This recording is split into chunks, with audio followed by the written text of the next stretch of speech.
சங்கீதம் 54ஆம் அதிகாரம் 6ஆம் வசனம். உற்சாகத்துடன் நான் உமக்கு பலியிடுவேன், கர்த்தாவே உமது நாமத்தை துதிப்பேன், அது நலமானது. அவனை கேட்கிற அருமையான தேவச்சனமே, இன்றைய மன்னாவருடைய தலைப்பு கர்த்தரை உற்சாகத்துடன் துதியுங்கள்.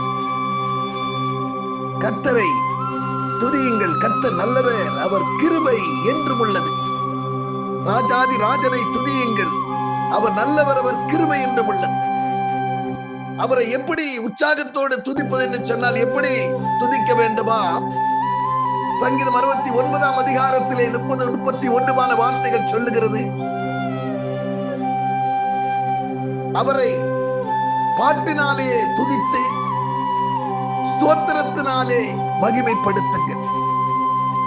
தேவனை பாட்டினாலே துதித்து ஸ்தோத்திரத்தினாலே அவரை மகிமைப்படுத்துங்கள். அப்படி செய்வது, அடுத்த வசனம் சொல்லுகிறது, கொம்பும் வெறி குழம்பும் உள்ள காளை எருதை பார்க்கிலும் அது அவருக்கு பிரியமானது என்று எழுதப்பட்டிருக்கிறது. அவனை கேட்கிற அருமையான தேவச்சனமே, பவுலும் சீலாவும் தேவனை நோக்கி பாடி துதி செய்த மாத்திரத்திலே சிறைச்சாலை கதவுகள் உடைந்தது, கைவிலங்குகள் தகர்க்கப்பட்டது, பூட்டியிருந்ததான சிறைச்சாலை கதவுகள் உடைந்தது.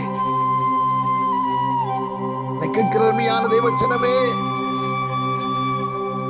துதிக்கிற தேவ பிள்ளைகளுக்கு எதிராக சத்துரு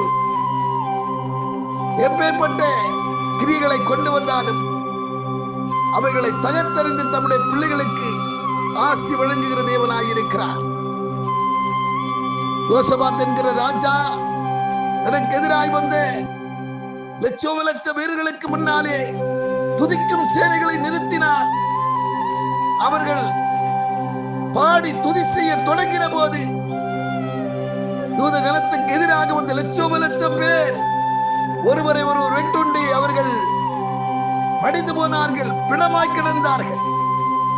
கேட்கிற அருமையான தேவச்சனமே, தேவனுக்கு உங்களுடைய துதி அவருக்கு போதுமானதாக இருக்கிறது. இந்த ஜனத்தை நான் எனக்கென்று தெரிந்து கொண்டேன், இவர்கள் துதியை சொல்லி வருவார்கள் என்கிற வார்த்தையின்படியாக துதியுங்கள், நிச்சயம் உங்கள் கூட இருந்து உங்களை காக்கிறவராயிருப்பார். பரலோக பிதாவே, நாங்கள் துதிக்கிறோம், ஸ்தோத்தரிக்கிறோம். ஆண்டவரே, உற்சாகமாய் துதிக்கிறவர்களிடத்தில் நீ பிரியமாய் இருக்கிற சொல்லி நாங்கள் ஆண்டவரை வாசிக்கிற வண்ணமாக நீர் ஆண்டவரே கேட்கிறவருடைய பிள்ளைகள் ஒவ்வொருவருக்கும் துணை இருப்பீராக, ஆசி வழங்குவீராக, கட்டுகள் அவிழ்க்கப்படுவதாக, சிறைப்பிலிருந்து மீட்கப்படுவார்களாக. கருத்தில் அர்ப்பணி செபிக்கிறோம், பொறுப்படுத்திக் கொள்ளு. இயேசு கிறிஸ்து நாமத்தில் செபிக்கிறோம் நல்ல பிதாவே, ஆமென்.